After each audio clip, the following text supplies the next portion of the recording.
ang San Juan Gis 24. Mabasa ba nga ang 70 Adventist kini tagaan sa otoridad sa pag-implement sa sugo? Implicitly mabasag yun. Kasi Implicitly nga mabasag yun nga din ang 70 Adventist nagatuman o nagasangyaw sa Biblia. implicit man sugot ipasabot indirectly. Tama ba? Okay, stop ulit doon. So, Pardon. so pag implicitly o pasabot indirectly.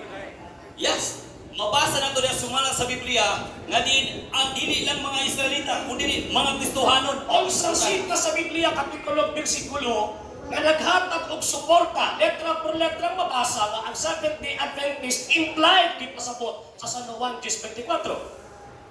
Okay, implicitly. Wala. Masahon na? Masahon. Hoy, kaporter, Mr. Moderator, Okay. tawag ining, So, kwani, question. Ano po, basahon na po. kiingon niya sa kuha, implicitly implied. So, kung ipasabot, ang ako ang kaatbang na ay obligation to provide evidence sa iyang implied claim na kanang 10:24 apil sila na. Biblia naman ang atong topic ron. Unsang sita sa Biblia, kapitulo, bersikulo, ang kanang San Juan 10:24 apil mo! So, answer sir? Okay. 1:24. Kadali lang. Kanang gitawag ni mo nga 1:24. Wala ko nagamit anak. Okay, at least na naka-record na eh. Ako Wala ko nag-record nagamit anak. Next question, St. Matthew chapter 5, verse 7 and 13. Moderator. Natin palaon. Alright. Photo pub with clarification. So, Speak pa. Kasi qualification, qualification. qualify. Oh, paabot sa 30 seconds. Di man makita na to ang gitawagan ni ba? Ito ang Sige, niya sir. ba? Oh. Una sa tanan, nindot imo pangutana. Ang problema lang, wala mi haong sa akong gigamit. 1:24. Wala ko nagamit ana. Ikaduha, kailangan imong bukagon ang akong stand. Recorded. Ayaw pagpataka o Next question. magamit. Sige, sunod po. St. Matthew chapter 5, verse 7 and 13. Di ba yung mga gigamit? Ano to? Di ba, San Mateo 5, 7 o 19, yung mga Oh, gigamit? gigamit ako na. Kana. May mabasa ba sa 5, 7, 19? Mississippi. Clarification. 17. Mississippi pa yung sa 19. Kana. May mabasa ba sa San Mateo 5, 19 nga ang 70 Adventist kay kanang otoridad sa Dios aron magpatuman sa atong ipamahulay? Na ay mabasa implicitly. Okay. Kaya nga no, ang gibas mabasa to diya, bisan kinsa, dili unggoy. Abot lang ka sa lamin ng unggoy ba? Ang Kay way saksita sa labot. Biblia, kapitulo, bersikulo, kay Biblia naman ta. Nga kanang word nga bisan king sa Biblia, so Biblia, apil ang 70 Adventist. Yes, klaro kayo igsoon. Okay, akong kasahon ha. Exodus 20, Gis. Apan ang Objection, ikapito. Mr. Moderator. Okay. Wala ko na utang nag-exudo. Ang ako pangutana niya, kung sa sita sa Biblia, kapitulo, bersikulo, na anak San Mateo, kapitulo 5, 17 hanggang sa 19, apil ang 70 Adventist na sa word nga bisan kinsa. Okay. Dili na lang ta sa imo nga side. Gitawag og Mateus Mateo 5:19. Ako basahon ha. Hindi naman na, hindi mo man sitas Kung nila. gani, basta nila po. Kay sapaw mga, sapaw niya. Bawal ba yan ha? Tungod ni ini bisan kinsa. Klaro kayo. Implicitly. Mabig Pila tanong sa mo, mga Adventista. Mr. Moderator, matanong ko, kanang word nga bisan kinsa ba? Unsang sita sa Biblia, kapitulo, bersikulo, Sitas na lang. apil din ha ang 70 Adventist. Sitas! Ano? Mga ganyan akong bibasa. Ayaw pa! O ganyan. Sitas! Mateo 5:19. Yun sa niyong pagsabot. Wa pa naman tanong si pagsabot. Oo, Ano kanina. pangutana ba? Simple kayo ba? Okay na ang tubag Ang 5. 5, 17, 19, imong ka kanang word na bisan kinsa, imong gi-interpret apil ang 70 Adventist. Kaya ang atong ebidensya, Biblia ng manta, unsang sita sa Biblia, kapitulo, bersikulo, na kanang bisan kinsa din na sa San Mateo 5, 19, apil ang tawag ining 70 Adventist. Okay, tubag. Sumala sa kung tubag ay na, balik-balik na ta. Implicitly, klaro kayong gingon dira Ay, Mr. bisan Moderator. kinsa. Sa question. Mr. Moderator, Other question. Mr. Moderator, tawag ini ako ang ipa-focus ang tubag. Gihabiran na niya ang word nga bisan kinsa. Gipangita na ko ang ebidensya niya. Naka ng word nga bisan kinsa apil ang Seventh-day Adventist. Nga kamo ang topic kay sumala lang man sa Biblia. Basahon lang karon sa Biblia naka ng word nga bisan kinsa apil ang Seventh-day Adventist. Sumala sa Biblia. Okay, sir. Iklaro na ko ha. Ang question, tungod kay gigamit nimo ang word or phrase nga bisan kinsa, mao na karon ang iyong pangutana pangayoon sa imo asa diya sa Biblia. Okay. Tubag. Sumala sa ang gisulti kay na diya sa Mateo 5:19 bisan kinsa. Implicitly nga diin ang Seventh Adventist appeal nga doon ay authorize. Mr. Moderator, Okay. ako ang Ano naman kayo na, Moderator? Mr. Moderator. Okay, okay. Ako ang tawag in question.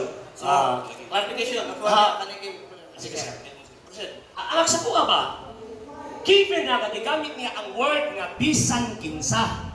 Gigamit niya ba ang word na bisan kinsa? Gi-interpret niya, appeal din ha ang Seventh-day Adventist. Objection mo dito.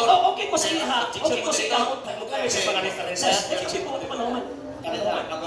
Ang akong pangunta na simple, Biblia lang magtakat ang atong gigamit karon. Unsang sinta sa Biblia, kapitulo, bersikulo, na kanang punong bisan kinsa nga nasulat sa St. Matthew chapter 5:17-19, apil nila ang SDA. Objection Moderator. Okay, so there's objection. Okay, state your reason for objection. Ako klaro. Nagbalik-balik naman ta. Nangayo siya bersikulo. Ako nang gihatag ang Mateo 5:19 mo man na yung gigukod niya. Pero kung litra por litra gid nga mayon ka nga Seventh-day Adventist dili na nako. Wala. Kay implicitly ang gisulti niya. Counter objection, Mr. Moderator. Thank you. So, Counter objection, Mr. Moderator. counter. Mag-counter ka, Mr. Moderator. Nga naman, pinakauna, sa pananggingon, given na ang singing, mo man ang basis. St. Matthew chapter 5:17-19. Mo man ang basis. Mo na akong i-arguan karon. O niya, ang iyang tawag ka ng interpretation, gisunod niya St. Matthew chapter 5:17-19. Kay pangitaan na kag-ebidensya nga mosuporta sa imong claim nga appeal ang Seventh-day Adventist sa word nga bisan kinsa. Unsang sinta sa Biblia, kapitulo 3 ka ng word nga bisan kinsa appeal ang Seventh-day Adventist. Sitas na sa Bible na word for word ito namin nga bisan kinsa. Appeal ang Seventh-day Adventist. Notification ko Moderator. Tungod ba kay sa Mateo 5:19 nga nakita niya nga bisan kinsa gusto niya lain na pud nga verse mao ba na yung punto niya. Siguro. Kay mao man akong tubag yun, yung magbalik-balik man. Ay. Ako rin mag-aral siya mo dito. Kasi ang word na Seventh-day Adventist, implicitly akong tubag. Implicitly daw Ang yung problema tubag. ay kung Implicit. nakasabot siya wala. Dali. Nakasapot ko sa word implicitly. Okay. Indirectly kanino. Pero ako pangutana ka ng word nga indirectly nimo ba? Unsang support nimo nga evidence? Na kanang word nga bisan kinsa appeal din na ang Seventh-day Adventist sumala sa Biblia. So sir, buti pasabot na sir kung mag-ingon o indirectly, diba? Directly or explicitly. Nasa ebidensya. So dapat, kurang anak ba nga na kay empirical and other Yeah. O kanya akong tubag, moderator o negative. Akong tubag galing negative, dili explicitly.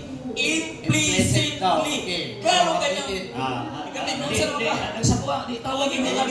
So anytime, Sunod po ka na, kanalisod, kanalisod. Naglisod na gani ka. Sunod po ka na. so you have 6 minutes for remaining time. Okay. So, karon, ang konti pasabot, wala kay mahatag na sinta sa Biblia nga kanang word nga bisan kinsa appeal mo. Klaro kayo, monitor. Giingon diri gibasa na kayo nga dili lang sa mga audio, mismo sa mga Kristiyan. Dili sa mga audio, pagkaumay, Dili lang listo sa sa mga mga audio, kundi sa mga Kristiyan. Kaya ang mga Kristiyan, Pagibasa na ko sa topic, Mr. Moderator, kung Okay. word Christian ba nga mong gidibatihan. Pagibasa na ko sa topic, kung word Christian ba mong gidibatihan. Here is their proposition. Basta Nga patay ang sa... Seventh-day Adventist. Yun. Ana ay autoridad Hmm. pagpatungan sa adlaw nga ipapahulay sumala lamang sa Biblia. Nabe Christian diha? Ay, akong tagahay itong argumento nga was topic. Ay, akong tagahay argumento nga was tong topic. Ang sa naman tao ko. ang iyang pahutan na ba ni Seventh-day Adventist dira ka?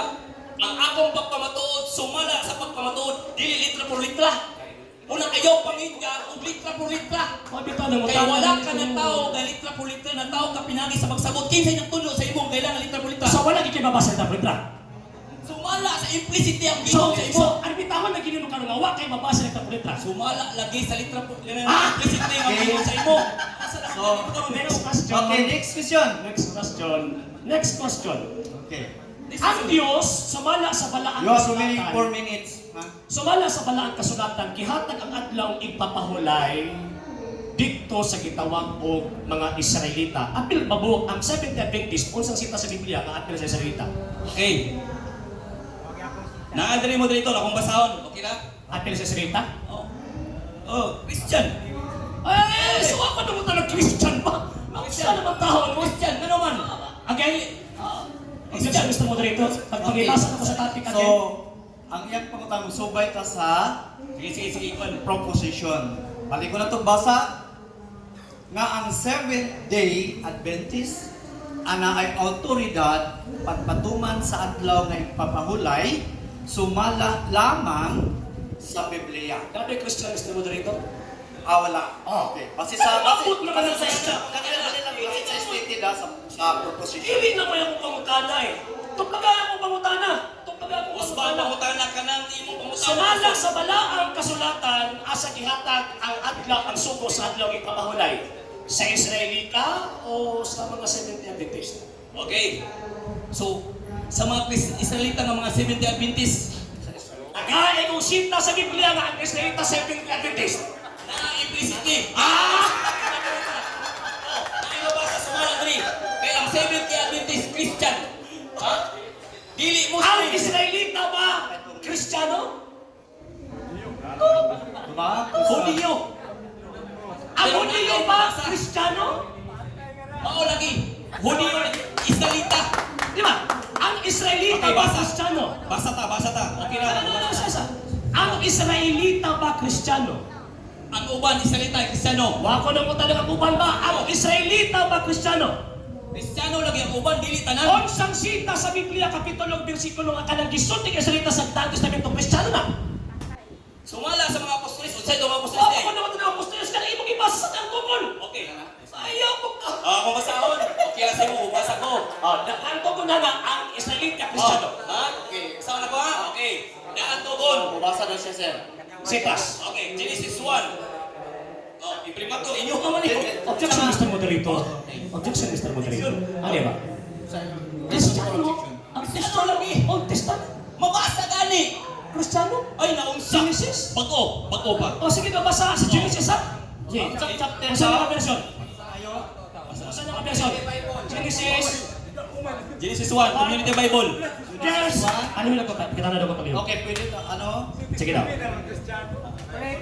Sige daw. Ang imprimator si Carillo Almario. Mangilan na po eh. Sige. Oh, So, pwede nga sa Ang tanaw. sakpan yun eh. Basaha. Asa na ba? Sa itong role, sa Genesis, Genesis 1. Genesis 1. Footnote pala, Mr. Moderator. Ang saan naman ta?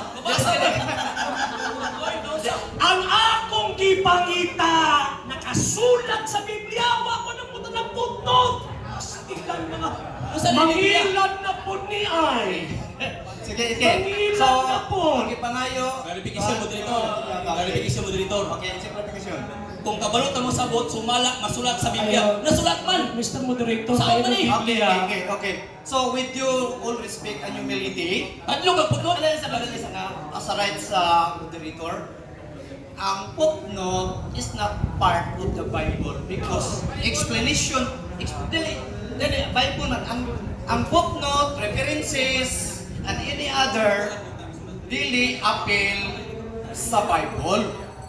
Kaya ako nang kuhan, so paano, nga, ang footnote, ang cross references, nasa Bible yapon nga isulat, pero dili siya part, appeal sa Bible. Sir Richard, ako sa i-recognize ang ato ang pinanggang ng kaping. Official na to nga moderator. Ang kaping Kap, Dinalus. Salamat kay Kap sa pangatay ng higayon. Okay sir, continue. Gusto ba ang moderator? Gusto ba eh? Okay. Question o ako pa rin basaho ni? Dili ba, Mr. Ay, Moderator? moderator, asa clarification na. Sumalang sa nasulat, dilingon nga sumalang nga wali putnot. Mr. Ano Moderator. naman yun na? Unsa man oy? Sir, Hadlok sa ni? sir, dili ano. Unsa naman With ay? due respect in all logic and reasoning. Ako ning ko na, with due respect and all logic and correct reasoning. No, pag ingon gani nga what is really stated, mo gyud na siya ipalo. Wala to ipalo no kay mo may nasa kani proposition. So, wala to ipalo na. Ako para moderator. Wala kami na sa among rules, wala ang gitawag din ang dili pwede ang footnote. Niya isa pa moderator.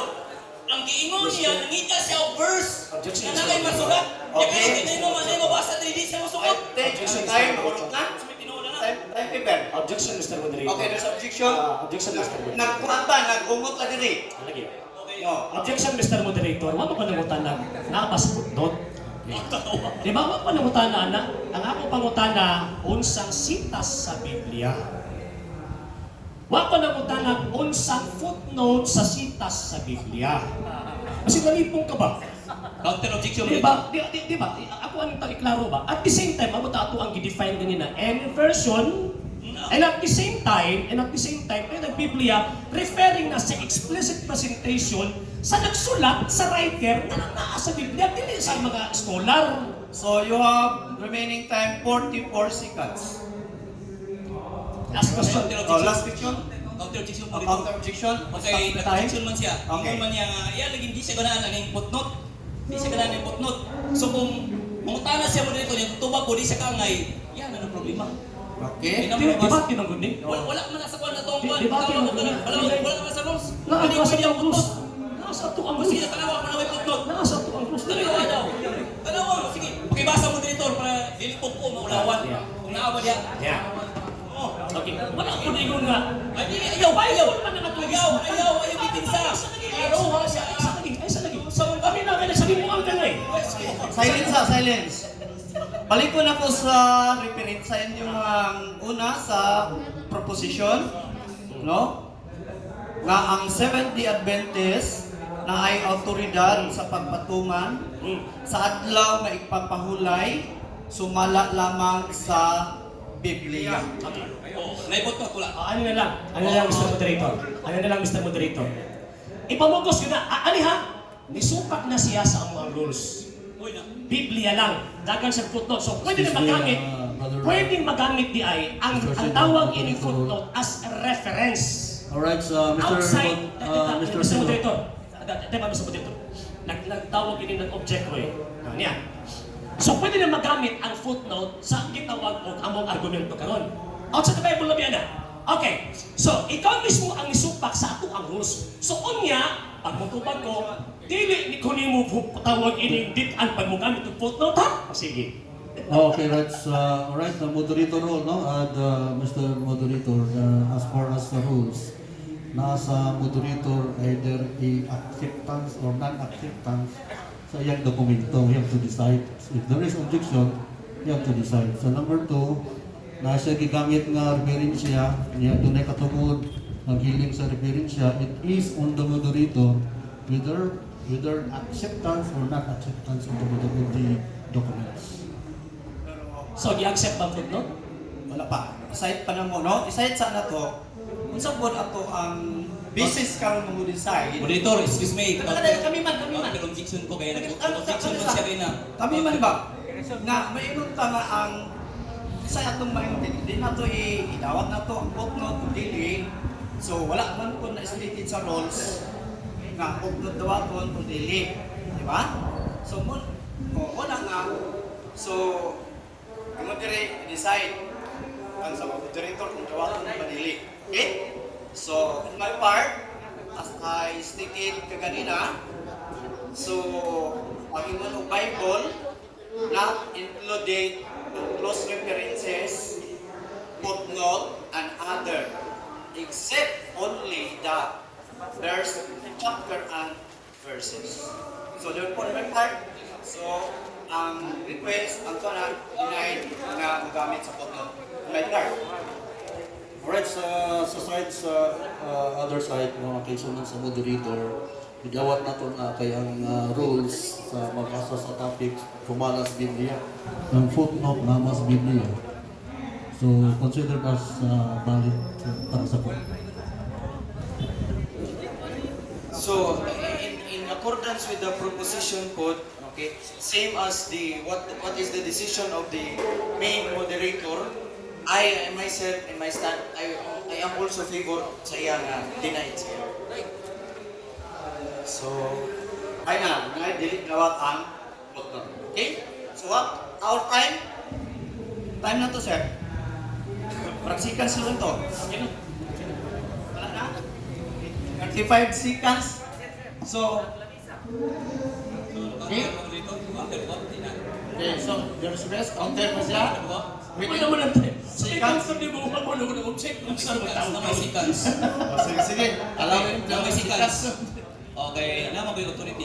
Naman ko yung authority po sa ako nga side. Sige, sige. Una, para sa kasayuran sa tanan, kanang amo ang balao dira iyaha kanan.